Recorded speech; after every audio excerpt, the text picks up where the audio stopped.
Hello children, now we shall study the next poem for standard 7 in English, that is sonnet.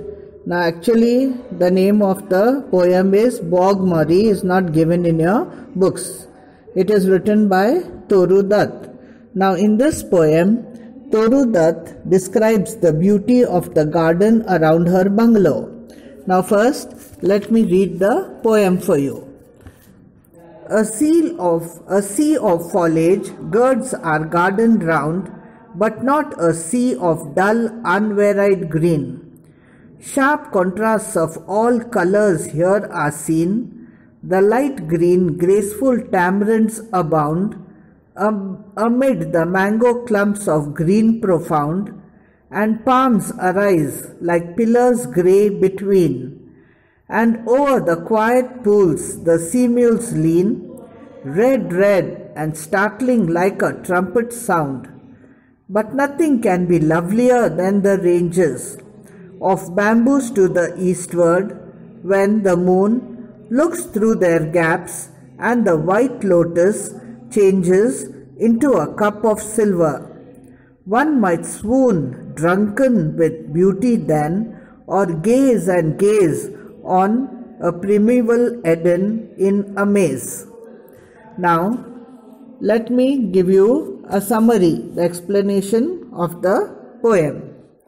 Now, in this poem, Toru Dutt describes the beauty of the garden around the bungalow. She compares the greenery surrounding her garden with the sea. The sea has an unchanging green color. The garden is filled with different shades of green. The light green tamarind, deep green mango, and grey. Green palm leaves, and over the quiet pools the brilliant red flowers of simul trees lean, which look like a sudden shrill sound of a trumpet. She says that the ranges are more lovelier than anything. The most loveliest are the leaves of bamboo trees growing towards the eastern side of the garden.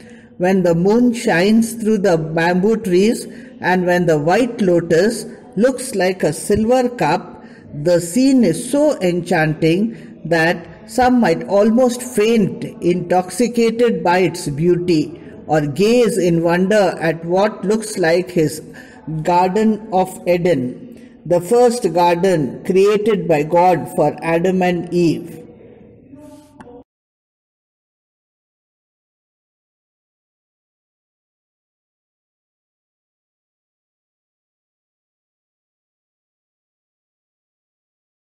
Now children, let us solve the exercise behind the poem Sonnet. Now for the first question. Toru Dutt is taking a stroll amid the trees in her garden. She sees a sea of foliage. What does she mean by sea of foliage? Explain in your own words. Answer. She sees a sea of foliage. She compares the greenery surrounding her garden with the sea. She says that while the sea has an unchanging green color, her garden is filled with different and exciting shades of green, light green, tamarind, deep green, mango, and grey-green palm leaves, and also brilliant red of the flowers of sea mules trees. Question 2. The greenery you are watching seems dull if it is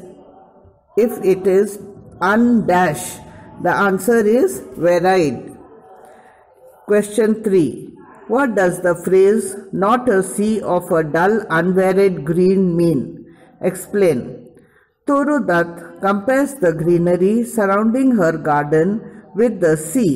She says that while the sea has an unchanging green color, her garden is filled with different shades of green. Question 4. The poet gives one example of color contrast. What example is it? Answer. One example of color contrast is the brilliant red color of the flowers of the simul tree which takes one by surprise like the sudden shrill sound of the trumpet. Question 5. Have you seen the bunches of leaves on a mango tree? Are they all green? What about fresh bunches? Answer.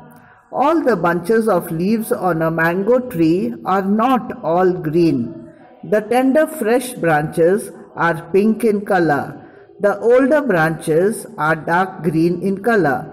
The color in the bunch of leaves changes from pink to light green to dark green as the leaves become older. Question 6. That is, they have asked you to draw. You can try if you like. Or you can leave out that question. Question 7. What grey pillars arise between the mango and the tamarind trees? Answer. The grey pillars that arise between the mango and the tamarind trees are the trunk of the palm trees. Question 8. The poet says, sea mules are startling red. How does she explain their lurid brightness? What does she compare them with? Answer. The palms look like grey pillars between the maroon-colored silk cotton trees. She compares them to the sudden shrill sound of the trumpet. Question 9. A sudden blare of a trumpet outside your quiet room would startle you. The glaring dash of the dash startled the poet. Now the answers to the two blanks, dash and dash, are first, color, and second, sea mules. Question 10. After describing some lovely scenes, the poet talks about the loveliest scene of all. What is it? Described in your own words. Answer. The poetess Toru Dutt says, the loveliest scene of all is when the moon shines through the gaps of the bamboo clumps growing eastwards of the garden, and then the white lotuses in the white pool in the quiet pool changes into silver cup due to the light of the moon shining upon them. This is because the scene is so breathtaking that one might swoon drunken with the beauty of nature on the moonlit night. Question 11.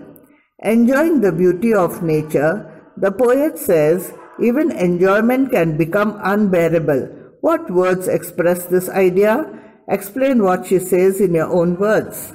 When the moon looks through the gaps and the white lotus changes into a cup of silver, one might swoon drunken with beauty. When the moon shines through the bamboo clumps and when the white lotuses in the pool turn into a cup of silver, this scene is so breathtaking and enchanting that one might almost faint, intoxicated by beauty of nature on a moonlit night, which almost resembles like the Garden of Eden, the first garden created by God for Adam and Eve. Now question 12. There are 3 metaphors and 3 similes in this poem. Find them. Now first, what is a metaphor? The use of words to indicate something different from the literal meaning is called a metaphor. And what is a simile? It's the comparison of one thing to another. Now the answers, they have asked you to tell 3 metaphors and 3 similes. Now first, metaphors. First, sea of foliage. Second, and over the quiet pools the sea mules lean. And third, one might swoon drunken with beauty. Now similes. First simile, red, red and startling like a trumpet sound. Second, palms arise like pillars grey. Third, lotus looks like a silver cup.